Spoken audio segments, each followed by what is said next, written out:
오늘 본문은 예수님께서 우리 제자들을 부르시는 장면이죠.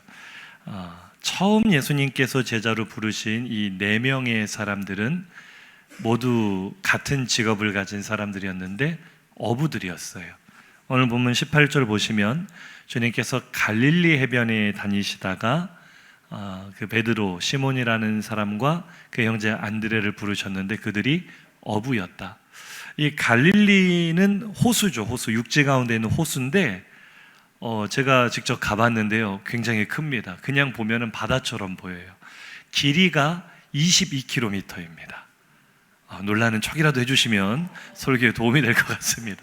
길이가 22km나 되고요, 가장 넓은 곳의 폭이 11km가 되니까 이 끝에서 저 끝이 안 보이죠. 안 보이죠. 바다예요, 바다.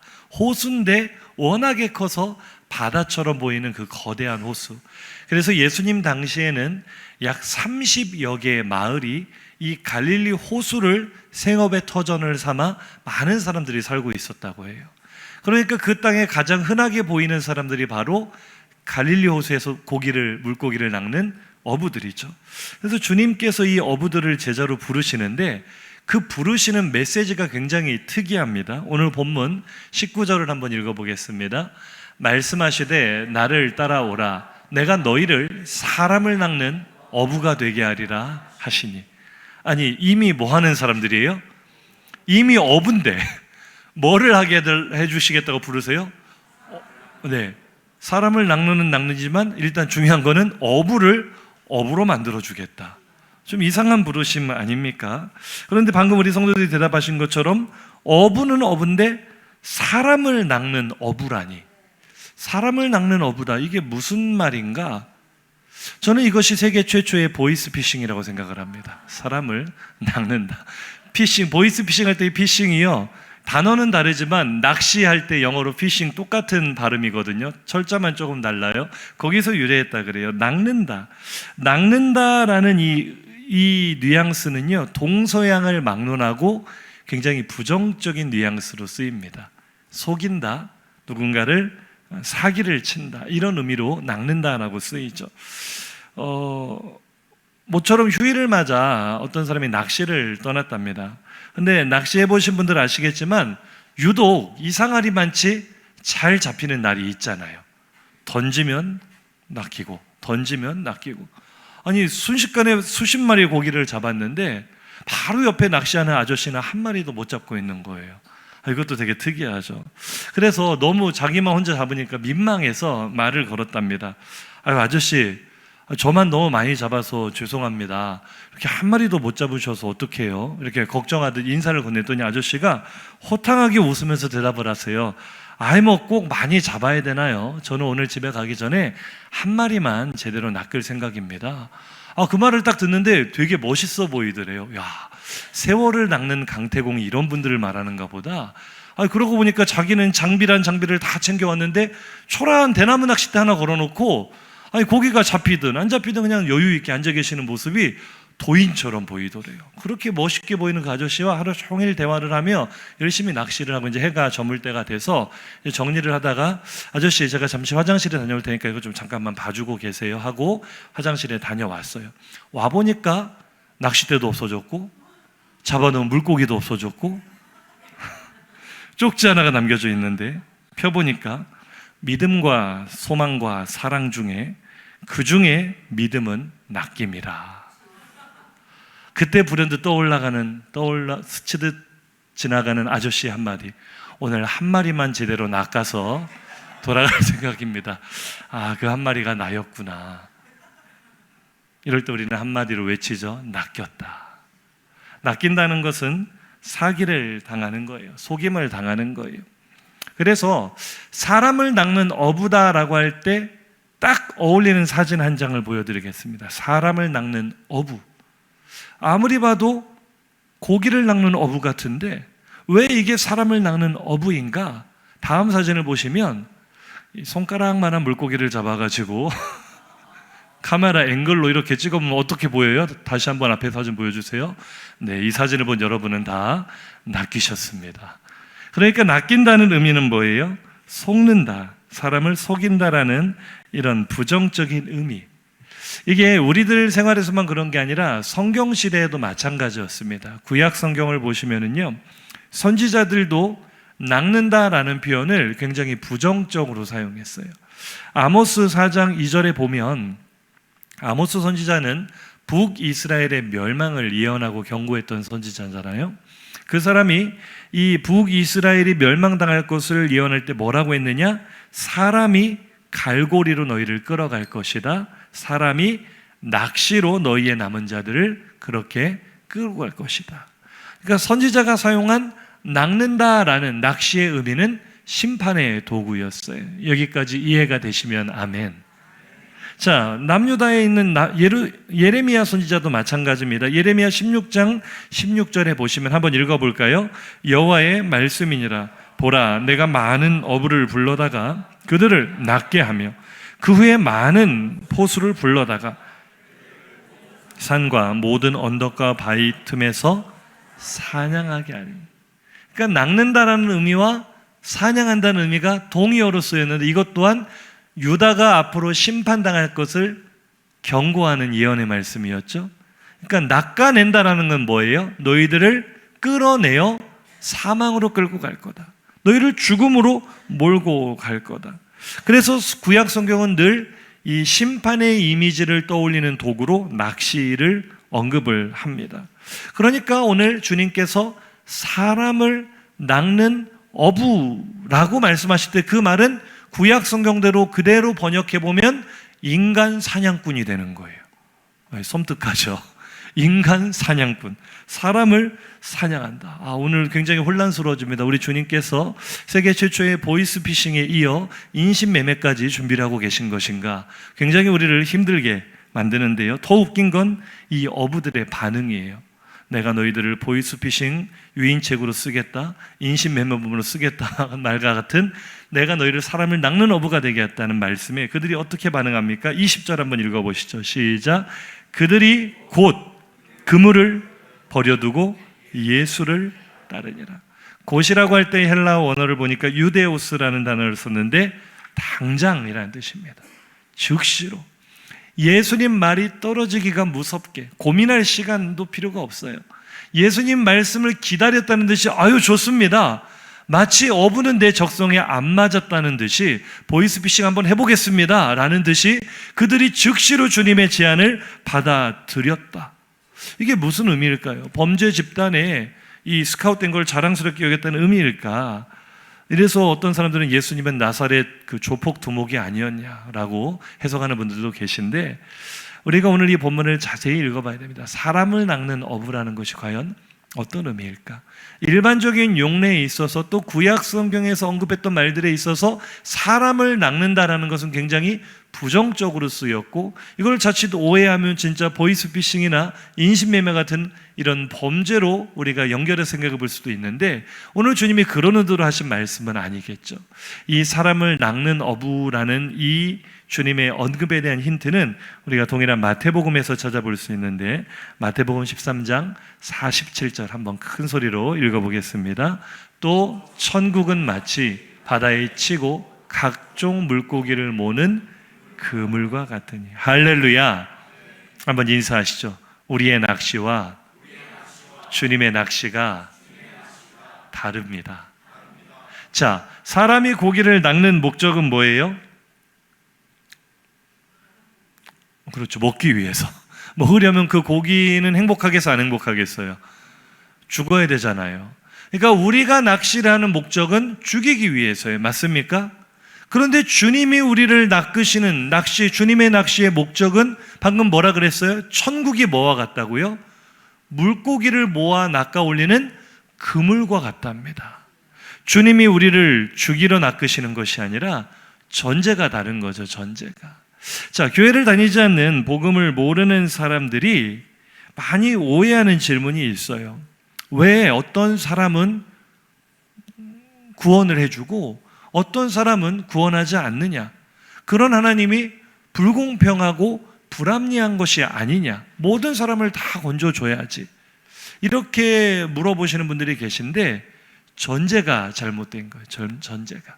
그러니까 이분들의 생각에는 우리는 당연히 구원을 받아야 된다라는 전제가 깔려 있는데, 성경은 우리 인간의 상태를 그렇게 말하지 않습니다. 모든 사람이 죄를 범하였음에 하나님의 영광에 이르지 못한다는 것은 모든 사람이 죄의 결과로 사망의 바다에 빠져 죽어가고 있는 상태라는 것을 의미하는 거예요.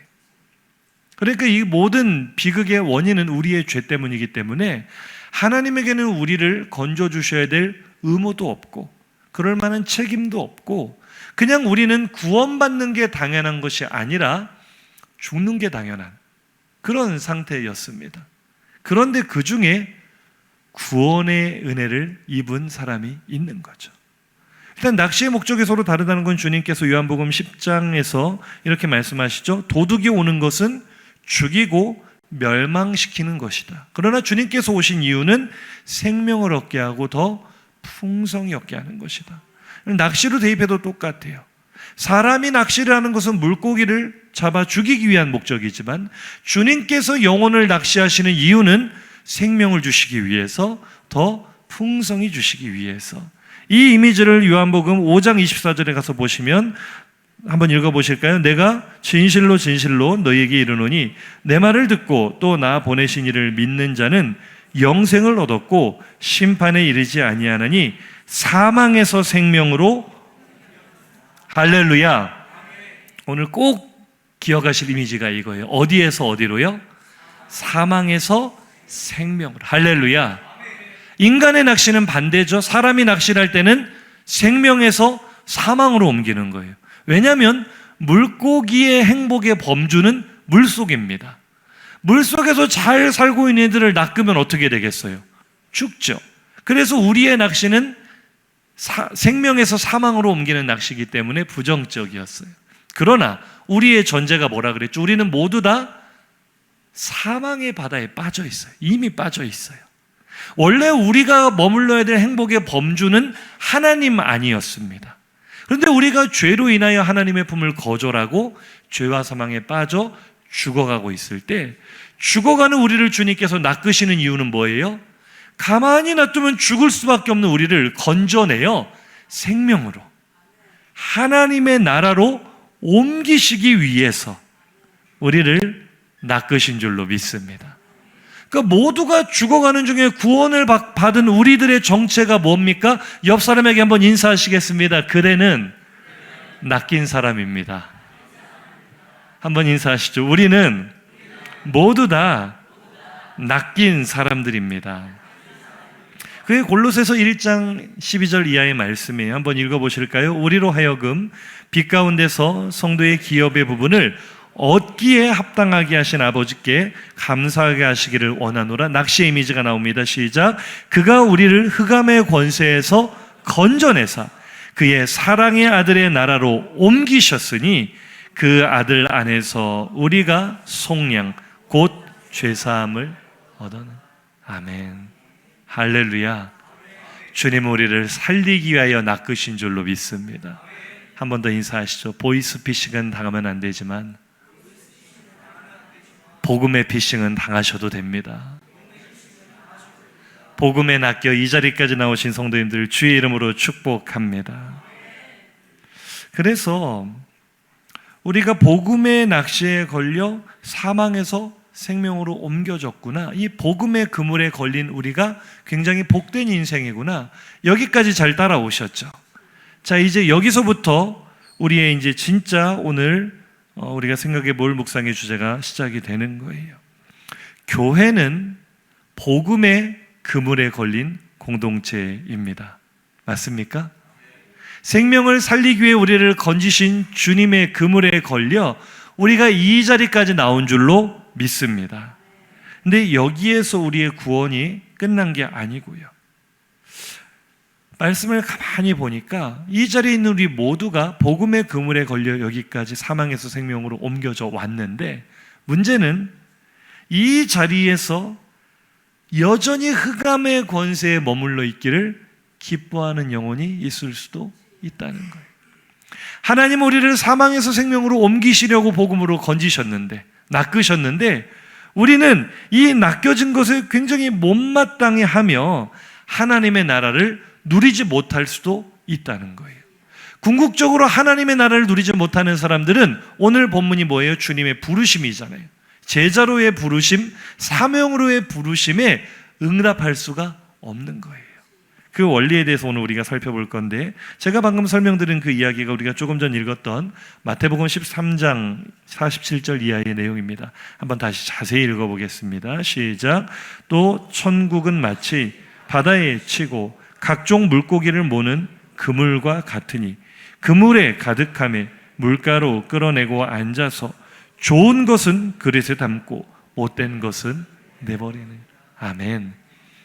천국이 마치 물고기를 모는 그물과 같다. 그래서 그물에 가득히 우리가 이렇게 모여서 이 자리까지 나왔다. 여기까지 너무나 좋은 말씀이잖아요. 행복하고 할렐루야잖아요. 그런데 여기에서 이제 운명이 나뉘는데, 그물 안에 낚였다고 해서 다 하나님의 나라를 누리는 것이 아니라 누가 누려요? 좋은 물고기가 하나님의 나라를 누리고 못된 물고기는 버림을 받는다 합니다. 이게 이제 중요한 말씀이에요. 무엇이 그럼 좋은 물고기인가? 우리는 다 복음의 그물에 낚여 여기까지 왔는데, 좋은 물고기 한번 인사하실까요? 좋은 물고기가 됩시다. 한 번 더 인사하시죠. 좋은 물고기는 제대로 낚인 물고기입니다. 마가복음 1장 19절 이하를 보시면 오늘 본문과 동일한 내용인데요, 시몬과 안드레를 먼저 부르신 후에 주님께서 바로 이어서 야고보와 요한을 부르시는 장면인데요, 야고보와 그 형제 요한을 보시니 그들이 배가 있었답니다. 배가 있었는데 그물을 깃고 있었는데 주님께서 그들을 부르셨을 때, 복음의 그물을 던지셨을 때 그들이요 어떻게 했습니까? 품꾼들과 함께 아버지와 배를 그대로 버려두고, 그물을 버려두고 예수를 따라가니라. 할렐루야. 그러니까 이들의 형편은 보세요. 야고보와 요한은 형제인데 배가 있어요. 자기들 소유의 배가 있고 모든 낚시를 할 수 있는 도구가 있을 뿐만 아니라 아버지가 품꾼들을 써서 일을 할 정도라면 그들의 이 조업량이 꽤 많았다는 것을 의미해요. 그러니까 오늘로 말하자면 먹고 살만한 집안이었다. 형편이 꽤 넉넉한 집안이었다. 여기까지 잘 따라오셨으면 아멘. 자, 그런 풍요로운 나름대로 풍족한 상황 가운데 주님께서 복음의 그물을 던지셨을 때 그들이 걸려들어요? 안 걸려들어요? 걸려들어요. 완전히 걸려들어요? 반만 걸려들어요? 완전히. 즉시로 주님의 복음의 그물에 붙잡혀서 예수를 따르도록 자신들의 삶을 내어드리는 모습. 완전히 예수의 손에 붙잡힌 인생이 좋은 물고기입니다. 하나님의 나라를 누리는 좋은 것이 되는 줄로 믿습니다. 그럼 나쁜 물고기는 무엇인가? 무엇이 못된 물고기인가? 주님의 복음의 그물에 낚여서 여기에 왔는데, 저도 한때는 나쁜 못된 물고기였어요. 왜냐하면 제 의지로 붙잡힌 건 아니고 태어나 보니까 모태신앙이라 끌려왔거든요. 혹시 여기도 그런 분들 계시면 말씀을 잘 들으시기 바랍니다. 낚이기는 낚였는데 낚인 것이 영 못마땅해요. 예배가 영 불편해요. 나는 여기가 싫어요. 그래서 그물에 지금 반절 정도만 걸려 있어요. 틈만 나면 어떻게 하려고 눈치 보고 있어요? 다시 바다로 빠져나가려고. 근데 그 바다가 어떤 바다예요? 죄와 사망의 바다. 그러니까 버린다는 의미는 땅바닥에 버린다는 게 아니라 못된 물고기는 그냥 다시 물에 던져버린다. 그럼 그거를 오히려 바라는 물고기가 있을 수 있어. 아, 나는 잡혀서 죽을 뻔했는데 내가 이 복음에 낚여서 교회에 낚여서 모태신앙이라 낚여서 내 인생 망할 뻔했는데 다시 바다로 돌아가면 좋겠다. 그러나 성경은 그것이 버림받는 것이다. 저주받은 인생이다라고 말하고 있습니다. 오늘 성경의 예를 보자면 마가복음 10장 21절 하반절에 우리가 잘 아는 부자 청년의 이야기가 나오죠. 그가 어려서부터 율법을 다 지키고 예수께 사랑을 받을 만큼 신실한 청년이고 부자였다라고 성경은 말합니다. 주님께서 그가 모든 계명을 다 지켰다는 말에 그를 크게 기뻐하시고 칭찬하시면서 마지막 미션을 주시죠. 그러면 이제부터 너는 네가 가진 재물을 다 팔아 가난한 사람에게 나눠주고 나를 따라와라. 똑같이 주님은 그에게도 복음의 그물을 던지셨습니다. 던지셨어요. 그런데 이 물고기가 낚여요, 안 낚여요? 안 낚여요. 왜요? 재물이 많아요. 지금 이 사람은 죄와 사망의 바다를 마음껏 헤엄치며 죄악의 낙을 누리고 있어요. 재물이 주는 즐거움을 누리고 있어요. 그런데 주님이 던지신 복음의 그물에 낚이면 여기에서부터 멀어져야 돼요. 다 팔아버리랍니다. 나의 소유권을 넘기랍니다. 그리고 나는 주님께 완전히 붙잡힌 인생을 살으라고 할 때 그 사람은 재물이 많은 고로 이 말씀 때문에 슬픈 기색을 띠고 근심하며 가니라. 주님이 던지신 복음의 그물에서 빠져나가는 모습이죠. 어쩌면 오늘 이 재물과 복음 사이에서 계속 저울질을 하며 복음에 낚이는 것, 예수께 붙잡히는 삶을 망설이다가 결국 그물 밖으로 빠져나가기를 호시탐탐 기다리는 분이 계시다면 이 말씀을 잘 들으셔야 됩니다. 교회 안에 머물고 있지만 세상을 못 잃는 거예요. 예수를 못 잃어야 되는데 세상을 못 잃는 분들이 많아요. 죄악의 낙을, 죄악이 주는 즐거움 못 잃어버리는 분들이 많아요. 그래서 틈만 나면 그물 밖으로 빠져나가려고 합니다. 틈만 나면 주일 성수 안 하고 어디 도망가려고 합니다. 옆 사람 보고 한번 인사하시죠. 그대 이야기는 아니시죠? 복음에 붙잡히기를 거절하는 거예요. 옛생활로 돌아가는 거예요. 그러나 그것이 바로 버림받는 저주받은 인생이라는 사실을 기억한다면 따라서 한번 외쳐볼까요? 믿으려면 확실하게 믿읍시다. 붙잡히려면 완전하게 붙잡힙시다. 오늘 주님께서 제자들에게 굉장히 센 워딩으로 콜링하신 거예요. 사람을 낚는 어부가 되게 하리라. 이 말이 무슨 말이냐면 믿을 거면 확실하게 믿어라. 붙잡힐 거면 확실하게 믿어라. 무슨 얘기냐면요, 사람을 낚는 어부가 되기 위해서는요, 자기가 먼저 확실하게 낚여봐야만 다른 사람도 낚을 수 있는 줄로 믿습니다. 한번 따라할까요? 내가 먼저 낚여야 다른 사람도 낚을 수 있습니다. 맛집도 그러잖아요. 먼저 가서 먹어본 사람이 그 맛을 알고 사람들 전도도 잘해요. 그래요, 안 그래요? 저 때문에 여기 양산 돼지국밥 전도 받으신 분들 많잖아요. 제가 가서 먹어보니까 너무 맛있어서 제가 그 집에 낚였잖아요. 그 맛에 낚이니까 다른 사람들에게 막 그물을 던졌어요. 가보시라고, 한번 드셔보시라고. 많이 낚이더라고요. 사람을 낚는 어부는 아무나 될 수 있는 것이 아닙니다. 내가 먼저 주님께 완전히 낚여본 경험이 있는, 예수께 완전히 붙잡혀본 경험이 있는 사람만이 사람을 낚는 어부가 될 수 있는 것입니다. 지난주에 아내가 갑자기 김치를 담겠다 그래요. 제가 뜯어 말렸어요. 맛이 없을까봐 뜯어 말린 게 아니라 요즘 이 마트에 가면은 물가가 무섭죠. 배추가 금값이랍니다. 배추 한 포기가 지금 10,000원을 넘어가고 있대요. 올해 김장 어떻게 하나 지금 벌써부터 걱정인데요. 물가가 내려가도록 또 기도해 주시기 바랍니다. 이 배추가 너무 비싸니까 아내가 양배추로 김치를 담겠다는 거예요. 굉장히 맛있을 거라고 자신만만하기에 제가 물어봤습니다. 먹어봤어? 아내가 대답하기를 아니, 유튜브에서 봤어. 아내는 저를 낚는데 실패했습니다. 왜요? 내가 경험해보지 않았기 때문에 낚이지를 않는 거예요. 할렐루야. 사람을 낚는 어부가 되기 위해서는 반드시 전제되는 것이 내가 주님께 낚여봐야 돼요. 그래야 그것이 행복하다고 말해줄 수 있는 거예요. 사람들은요 다 의심의 눈초리로 교회 가면 나 광신도 되는 거 아니야? 나도 교회 가면은 이상해지는 거 아니야? 내 인생 망하는 거 아니야? 이 시간과 물질을 손해보는 거 아니야? 사람들은 다 낚이지 않으려고 정신을 바짝 차리고 두 눈을 부릅뜨고 있으니 전도가 잘 되겠어요? 안 되겠어요? 안 돼요, 안 돼요. 근데 그 사람을 전도하는 나조차도 확신이 없어요. 왜요? 그물에 반절쯤 매달려가지고 낚인 것도 아니고 안 낚인 것도 아닌 그대의 이야기는 아니기를 축복합니다. 내가 복음에 확신이 없고 예수께 낚여버린 삶에 대한 경험이 없다 보니 나의 이 전도에 힘이 없는 거예요. 우리가 성경을 보면 누가 전도를 제일 잘한 사람, 전도왕을 한 사람을 꼽으면 누구를 꼽으시겠어요? 성경에서? 바울이죠, 바울.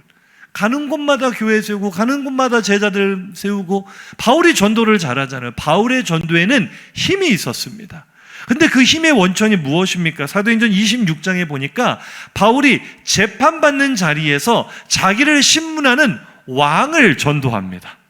왕을 전도하지 이 왕이 기가 막혀가지고 네가 나를 낚으려고 하는구나.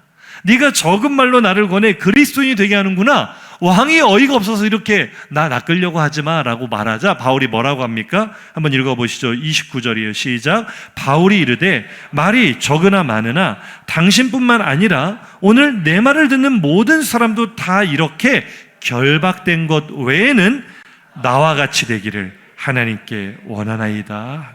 할렐루야. 바울의 전도가 힘이 있었던 이유는 딱 이거예요. 따라 하실까요? 나와 같이 되기를. 당신도 나처럼 되기를 축복합니다. 할렐루야. 바울은 확신이 있어요. 바울은 예수께 낚인 삶 아닙니까? 바울은 원래 자기의 인생을 멋지게 잘 살던 사람이에요. 집안 좋죠, 학벌 좋죠, 스펙 좋죠, 사람 잘났죠.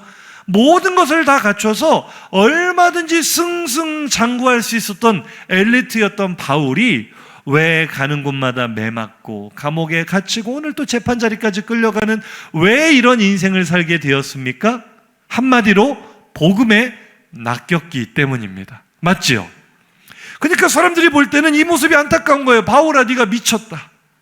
네가 미쳐가지고 저 예수라는 그 나사렛 이단에게 네가 낚여가지고 네 인생이 이렇게 망해버렸구나 안타까워하는데 바울은 말합니다. 내가 미친 것이 아니라 당신도 나처럼 낚여보기를 축복합니다. 이렇게 말할 수 있는 근거가 어디 있겠어요? 내가 낚여보니 세상에서는 낚이면 사기당하고 속임당하고 손해보고 생명까지도 빼앗길 수 있지만 예수께 낚이면 다릅니다. 복음에 낚이면 행복합니다. 매를 맞아도 감옥에 갇혀도 빼앗기지 않는 기쁨이 내 안에 가득하니 그대도 나와 같기를 원합니다. 예수가 던지신 그물에, 복음의 그물에 낚여본 사람만이 사람을 낚는 어부가 될 수 있는 줄로 믿습니다. 그러니 나와 같이 되기를 원한다고 우리가 전도하기 위해서는 일단 내 얼굴이 밝아야 되겠어요? 어두워야 되겠어요? 옆 사람 얼굴 한번 바라보세요. 달덩이처럼 밝은지 어두칙칙한지 얼굴 바라보며 얼굴을 바라보며 인사합시다. 낯짝과 낙하산은 펴져야 삽니다. 그런 말이 있어요. 우리 얼굴과 낙하산은 펴져야 살아요. 펴져요. 우리가 예수 믿으세요. 우리가 항상 구호를 외치잖아요. 모이면 기도하는 교회, 흩어지면 소문내는 교회, 전도하는 교회라는 뜻이거든요. 근데 우리가 소문을 냈을 때 우리 얼굴이 쨍하고 해뜰 날이 돼야지. 비 내리는 호남선이 돼가지고 예수 믿으세요 하면은 사람들이 믿겠어요, 안 믿겠어요? 아이고, 나도 그 예수 믿다간 당신처럼 얼굴이 비 내리는 호남선 될까봐 나는 못 믿겠습니다. 이러지 않겠어요? 바울이 나와 같이 되기를 원합니다 말할 때 저는 이 자리에서 바울의 얼굴이 해같이 빛났을 것이라고 확신합니다. 그가 누리는 복음의 기쁨이 비록 죄수의 신분에 있지만 2년이나 허송세월을 하며 몸도 마음도 지쳐있지만 여전히 그의 얼굴에는 화색이 돌고 하나님 주시는 활력이 넘치고 사람을 감화감동하는 영향력이 있었을 것이라고 생각합니다. 왜요? 그는 예수께 완전히 붙잡힌 삶을 살고 있기 때문입니다. 할렐루야. 우리도 예수께 제대로 낚인 인생 살기를 주의 이름으로 축복합니다. 그래서 오늘 메시지는요, 이제 다 왔어요. 한 가지만 이야기하고 마칠 거예요. 제대로 낚인다는 것은 그럼 무엇인가? 우리가 사람을 낚는 어부가 되기 위하여 내가 먼저 제대로 낚여야 된다고 하는데 뭐가 제대로 낚이는 것인가?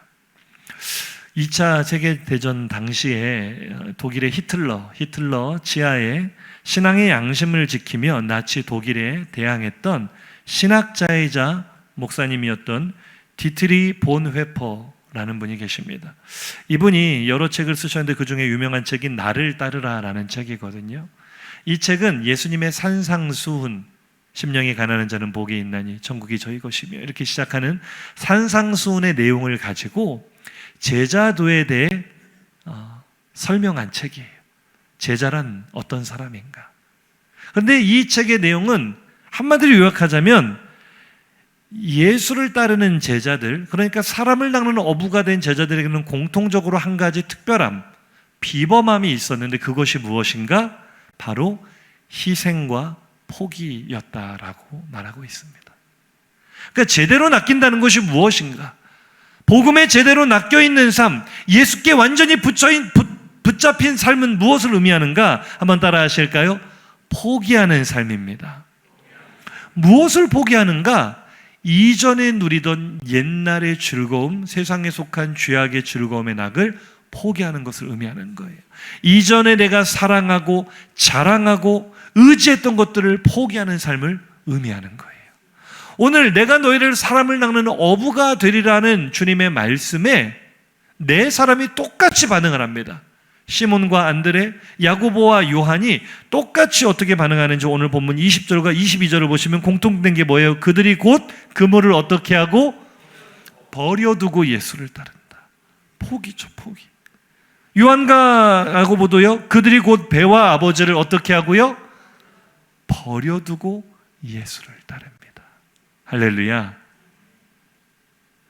사람을 낚는 어부가 되는 첫 걸음은 모두가 버림이었습니다. 버림. 우리는 이것을 억지로 버린 것이 아닌가? 힘들지 않았을까? 아니요. 그렇게 오해하지만, 자, 물고기를 바다에서 낚아 올리면 자연스럽게 물고기는 어디에서부터 멀어지죠? 바다로부터 멀어지는 것처럼 우리가 복음에 낚이면, 예수께 붙잡히면 너무나도 자연스럽게 이전의 생활로부터는 멀어지게 됩니다.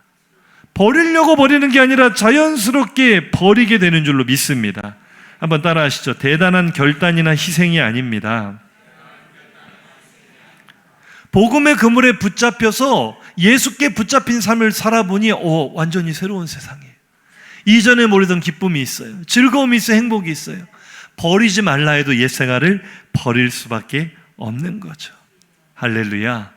복음에 낚이면 기쁜 마음으로 예전 생활을 버릴 수 있는 줄로 믿습니다. 저의 부끄러운 고백인데요, 저는 청소년 시절 또 청년 시절까지만 해도 참 저에게 꿈이 하나 있었는데, 그 꿈은 무엇이 돼도 좋으니 목사만 되지 말자 였습니다. 하다못해 내가 평생 직업을 얻지 못하고 역전 앞에서 노숙자로 구걸을 하며 사는 인생을 살더라도 나는 목사는 되지 않겠다. 결심을 했어요. 결심을. 부모님이 목회하시는 모습을 바라보면서 너무나 훌륭하고 존경스러운 목회자지만 생활면에 있어서는 좀 불만이 많았던 것 같아요. 제가 목회자의 가정에서 목회자의 자녀로 살아간다는 것에 굉장히 많은 상처와 아픔 때문이었는지, 또 제가 바라볼 때 가까이서 이렇게 목회라는 것을 관찰을 해보니 사람이 제정신으로 할 일은 아닌 것 같더라고요. 나는 그렇게는 살고 싶지 않다. 결심을 하고 그런 꿈과 소망을 가지고 있었는데 제가 지금 왜 이러고 있겠습니까? 오늘 설교의 주제입니다. 낚였기 때문입니다. 완전히 복음에 낚여버렸어요. 완전히 예수께 붙잡혀버렸어요. 그러니까 제가 원했던 삶이 있거든요. 저도 멋지게 인생을 한번 살아보고 싶었는데 그것을 버렸는데요, 아쉽지 않냐고 물으신다면, 후회가 되지 않냐고 물으신다면 전혀요. 감사하죠. 기쁘죠. 그걸 버리지 않았더라면 오늘 이 행복을 누리지 못했을 거니까. 복음에 붙잡힌 삶, 사람을 낚는 이 재미가 얼마나 좋은지. 할렐루야. 저를 통해 꿈이 없던 청소년들이 꿈이 생기고, 인생을 포기하려 생각했던 친구들이 새로운 삶을 살게 되고, 믿음이 연약한 성도들의 믿음이 자라게 되고, 불신자가 예수를 믿게 되고, 예수를 믿은 사람이 헌신자가 되는 이 모습을 누리는 것은 세상의 어떤 즐거움과도 비교할 수 없는 행복이 그 안에 있는 줄로 믿습니다. 바울의 고백이 동일한 고백이거든요. 빌립보서 3장 7절에서 8절 한 목소리를 보고 마칩니다. 시작. 그러나 무엇이든지 내게 유익하던 것을 내가 그리스도를 위하여 다 해로 여길 뿐더러 또한 모든 것을 해로 여김은 내 주 그리스도 예수를 아는 지식이 가장 고상하기 때문이라. 내가 그를 위하여 모든 것을 잃어버리고 배설물로 여김은 그리스도를 얻고, 할렐루야, 그리스도를 얻고. 우리는 대부분 바울을 훌륭하다고 생각할 때 그 이유가 뭐냐면 그 엄청난 학벌과 지식과 집안 배경과 자신의 성공을 위한 모든 좋은 조건을 배설물처럼 버렸잖아요. 나라면 그렇게 못할 텐데 그 사람은 버렸잖아요. 대단한 인물이에요. 아니요, 전혀 아닙니다. 바울은 똑똑한 사람이에요. 바울은 가장 지혜로운 사람이에요. 한번 저를 따라 고백하실까요? 잃은 것이 아닙니다. 얻은 것입니다. 우리는 자꾸만 잃어버렸다고 생각하는데요, 그거는요 처음부터 배설물입니다. 그건 처음부터 나를 행복하게 하는 조건이 아닙니다. 내가 머물기를 즐겨했던 그 흑암의 권세는 사망의 바다입니다. 계속 머물러 있으면 고통 속에 죽어가는 자리에서 하나님은 우리를 생명으로 옮기시려고 건져내셨습니다. 바울이 그 그물에 낚여보니 처음에는 이게 뭔가 싶었겠죠. 자기의 꿈이 있었고 자신의 인생이 있었는데 갑자기 왜 눈이 멀어버리고 왜 갑자기 예수가 나를 찾아오고, 이게 뭔가 싶었는데 낚여서 그 맛을 보니 이건 장난이 아니에요.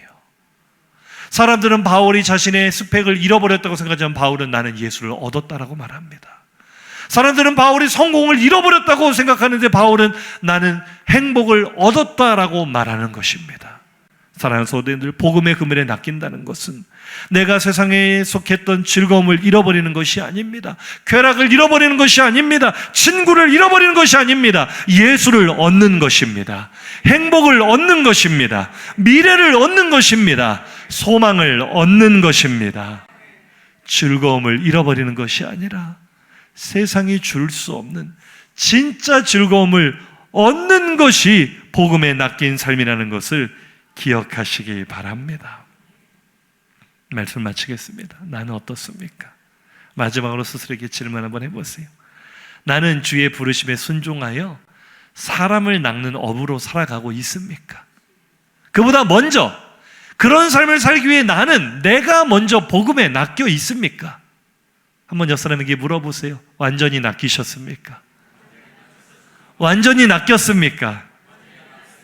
내가 완전히 낚였습니다 라고 대답하기 위해서는 나도 바울처럼 무엇인가 버리는 것이 있어야 되겠죠.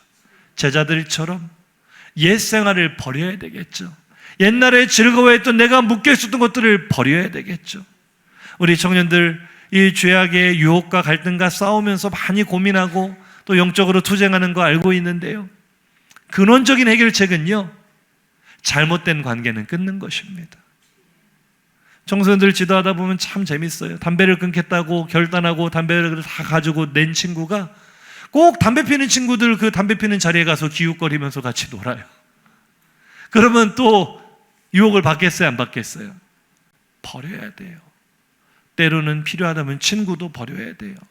때로는 물질도 버려야 돼요. 때로는 나의 성공도 버려야 돼요. 근데 그것은 버리는 것이 아니라 사실은 얻는 것입니다. 친구를 버리면 더 아름다운 만남을 하나님께서 허락해 주실 것입니다. 물질을 버리면 하나님은 더 좋은 것으로 만족하게 하실 것입니다. 내 인생을 버리듯 예수께 드리면 주님은 내 인생을 가장 찬란하고 빛나게 만드실 것입니다. 우리도 오늘 주님의 부르심에 따라 사람 낚는 어부가 되기 위하여 먼저 복음에 완전히 낚이는, 예수께 완전히 붙잡히는 나의 지난 삶을 버리는 존귀한 인생 되시기를 예수 이름으로 축복합니다. 들은 말씀 생각하며 찬양하겠습니다. 찬양의 가사를 생각하시면서, 이것이 오늘 바울의 고백이거든요. 바울의 고백이면 우리의 고백이기도 합니다. 하나님, 사람을 낚는 어부가 어떻게 돼야 될까? 왜 나는 전도를 못할까? 왜 나를 통해서는 사람들이 낚이지 않을까? 고민해 왔었는데 오늘 말씀을 통해 답을 찾았습니다. 내가 먼저 복음에 낚여야, 내가 먼저 완전히 예수께 붙잡혀야 된다는 것은, 나도 예수를 위하여 무엇인가를 해로 여기고 버릴 때 나로부터 사람을 낚는 역사가 시작된다는 것을 오늘 말씀을 통해 깨달았습니다. 오늘 우리의 결단하는 기도대로 응답하여 주옵소서. 우리 기도하는 마음으로 함께 가사를 생각하며 찬양하겠습니다. 내게 유익하던 것을, 내게 유익하던 것을 다해로 여기네. 구주를 위하여 모두 다 버리네. 모든 것을 잃어버려도 아깝지 않은 예수를 아는 지식이 가장 고상함이라.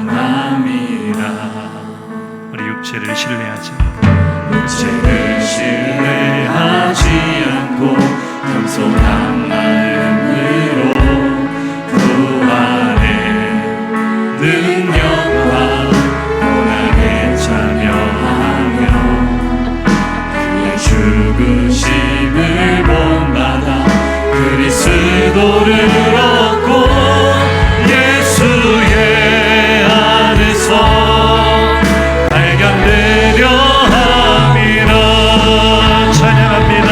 교대를 향하여 그리스도 예수 안에서 구름의 상을 위하여 달려가노라. 이전에 있는 것을 모두 잊어버리고 밑에 계신 그리스도께로 달려가노라. 우리 처음부터 가사를 생각하며 고백합시다. 내게 유익하던 것을 다해로 여기네. 구주를 위하여 모두 다 버릴 준비가 되셨습니까? 복음에 낚인 인생이 되기 위하여, 예수께 붙잡힌 삶이 되기 위하여, 예수를 아는 지식, 가장 고생함을 알고 예수를 얻으시기를 축복합니다. 우리 육체를 신뢰하지 맙시다. 육체를 신뢰하지 않고 겸손한 마음으로 그 안에 능력과 고난에 참여하며 그의 죽으심을 본받아 그리스도를 얻고 예수의 안에서 발견되기 원합니다. 오늘 나의 소망을 고백합시다. 교대를 향하여 그리스도 예수 안에서 구름의 상을 위하여 달려가노라. 이전에 있는 것을 모두 버리셔야 됩니다. 잊어버려야 합니다. 오직 예수를 바라보며 한 번 더 교대를 향하여, 할렐루야, 교대를 향하여 그리스도 예수 안에서 구름의 산을 위하여 우리는 모두 사람을 낳는 어부입니다. 달려갑시다. 모두 잊어버리고 모두 버리고 오직 예수를 향해 계신 그리스도께 율법에서 난 것이 아닙니다. 율법에서 난 것이 아니요 오직 그리스도를 믿는 믿음으로 난 것이라. 할렐루야. 교대를 향하여 그리스도 예수 우리를 부르신, 사람을 낳는 어부로 부르심을 따라 우리가 달려가기 원합니다. 내가 먼저 복음에 낚여서, 내가 먼저 예수께 붙잡혀서 사명을 향해 달려가는 인생 되기를 원합니다. 계신 그리스도께 달려가노라. 할렐루야. 오늘 들은 말씀을 마음에 새기며 결단하며 뜨겁게 통성으로 기도하겠습니다. 하나님, 사람을 낚는 어부라는 이야기를 수도 없이 들었고 나도 사람을 복음으로 낚아보려 노력도 했지만 아무것도 낚지 못했습니다. 왜 나는 전도가 안 될까? 왜 내 말을 듣고는 사람들이 주께로 돌아오지 않을까? 의문이 들기도 하고 지쳐서 포기하기도 했습니다. 그러나 오늘 말씀을 통해 우리가 분명히 깨닫는 것은 사람을 낚는 어부가 되기 위하여 내가 먼저 복음에 낚이고 예수께 붙잡힌 인생이 되어야 된다는 것을 깨닫습니다. 제자들은 사람을 낚는 어부가 되기 이전에 즐겨했던, 이전에 의지하고 사랑했던 모든 것을 버리고 예수께 붙잡혔습니다. 주여, 오늘 내 삶은 과연 제자로서의 한 걸음을 내디뎠는지 돌아봅니다. 나는 예수를 위하여 무엇을 버렸는가? 어쩌면 복음의 그물에 낚여 이 자리까지, 예배하는 자리까지 왔지만 여전히 그물의 절반만 걸려서 세상과 복음의 몸을 절반씩 담그고 예배하는 자리에서도 세상의 즐거움을 탐하고 예배가 마치기가 무섭게 세상으로 달려가고 여전히 세상에서 포기하지 못하는 옛사람의 모습이 내게 남아있지는 않은지 오늘 말씀을 통해 돌아보게 하시니 감사합니다. 하나님, 오늘 이제 다시 결단하기를 원합니다. 나도 사람을 낚는 어부가 되고 싶습니다. 그러기에 내가 먼저 하나님의 나라를 누리게 하옵소서. 나를 복음의 그물로 낚아 여기까지 인도하신 하나님, 이왕 낚으셨다면 내가 완전히 낚이기를 원합니다. 내가 완전히 예수께 붙잡히기를 원합니다. 이전에 즐겨했던 모든 것들을 다 잃어버릴 수 있도록, 그리고 예수를 얻을 수 있도록 온전히 예수께 붙잡힌 삶 살아가게 하여 주옵소서. 우리 그렇게 예수께 붙잡히기를 결단하며 주여 한번 부르짖고 통성으로 기도합니다. 주여